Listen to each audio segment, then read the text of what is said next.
And my nigga might be guy. Somebody made that money, yeah, guy. And my nigga might be guy, yeah. And my nigga might be guy, yeah. And my nigga might be guy. Somebody made that money, yeah. So this is NAVIGATOR that caught the Son of Man. And I'm giving you background some more, the son of Jonah. Second video of the thought experiment, just so you guys peep game and know what's up. Mind your language in case I get crass up in this motherfucker. So you know what's up. Check the dictionary out on the page, on the channel, and this is what's up. Jumping into it. Previous video just went into Matthew 17 about how Jesus instructed the guys, look man, peep game is a fish that you'll catch that has enough money to pay for our tax and our worldly obligations. Don't trip, you know what I'm saying? And the context of that was the fact that, hey, Jesus was going to a trip where it's like, geez, I'm walking with you guys have little faith, man. Come on, man, you guys are tripping. You can't heal this man. Jeez, guys, come on, man, you know? And I also explained the fact that Jesus was not claiming to be the Son of Man literally, but he was claiming that the Son of Man was with him. It was the Son of Man that was doing the works. So, people that get caught up in the debate whether Jesus is the Christ or not, well, Jesus was with the Christ, that's definitely true, but Jesus himself that was born into the world was not the Christ.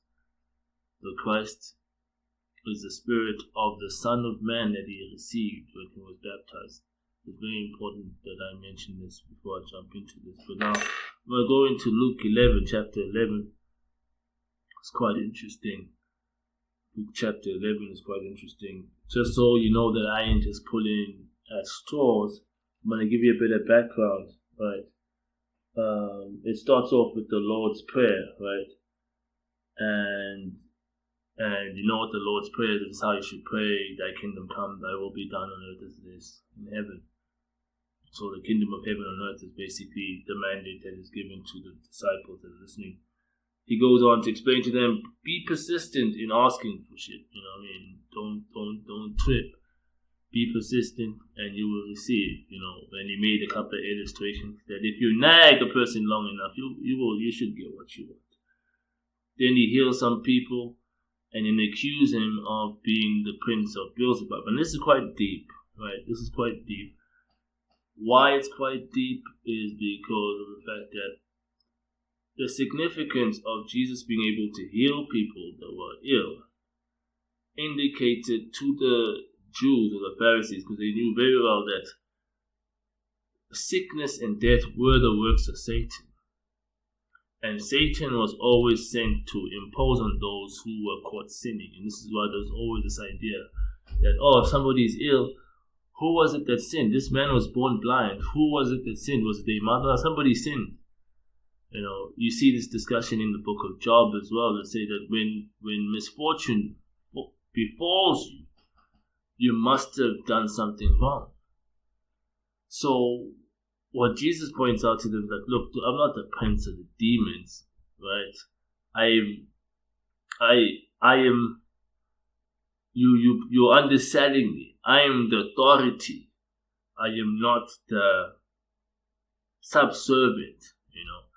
So if it's known that Satan imposes on the flesh and kills and causes sickness, right, why would one of my servants be doing the opposite thing? Right? If let's say I was Satan and I'm known, I'm the guy that causes sickness, leprosy, and all of these things. I have all of that power to impose on the flesh that way. Why would one of my servants be walking around healing people? So that's the trip. So Jesus was pointing out about that. You don't go into a man's house and plunder unless you bind the strong man. So so this was him taking jabs at the Pharisees again. And then he goes on to say, look, woe to you niggas is hypocrites. You know what I'm saying? You niggas is hypocrites. It ends off like that. You guys is hypocrites, bro. Like, you You guys are the same people that killed the prophets, but now you out here busy preparing their tombs and beautifying their tombs. You guys are hypocrites on all levels. So you can see the context of it, and in the context of it, what I'm about to read to you guys now, is the fact that the context of it is like, geez, you guys are a wicked generation. It doesn't matter what signs I perform, you guys still don't trip. You don't recognize that the Son of Man is here. The Spirit of the Son of Man is here. You can't even recognize his works. So even when the Son of Man comes through and does some dope shit, you niggas now trip. Dope shit, no, you know what I'm saying? I mean, not even go far. Dope shit. My bad, that's the cue. He comes along and does some dope shit. You guys trip, right? And then you accuse him of being one of the servants of Satan or something. Like, goddamn, you guys are tripping. So, I want to read it out. Luke 11, chapter 11, verse 30. Just so you guys know I ain't tripping. So, I'm paging through this thing. I enjoy reading the book. I don't like the online stuff, right? Verse 30, let me just jump into it, right? And just see, right, there we go. So I'm going to start at 29. When the crowds were massing together, he began to say, this generation is wicked. It's a wicked generation. It looks for a sign, but no sign will be given to it except the sign of Jonah. So background, sign of Jonah. Jonah is this dude that was sent to Nineveh and said, look, go tell Nineveh that they need to turn from their ways and repent from their ways, otherwise I'll destroy the city. Jonah's like, I don't believe you're going to follow through. I'm going to go there and you're going to make me look like a boss. Right, not in a good way. You're going to make me look like a boss. So I ain't trying to do that. So Jonah goes the opposite way, but along the way, he has no choice to go, the ship is overturning, everything's going bad, he gets thrown off the ship, and he gets swallowed by a fish in France that spits him out where he's meant to be. And when that happens and he gets to the shore and he tells everybody to repent, everybody repents. Right? So what Jesus is saying is like, there's no sign that I'm going to give them except the sign of Jonah. So this is going to go into it, right? For just as Jonah became a sign to the Ninevites, so will the Son of Man be to this generation.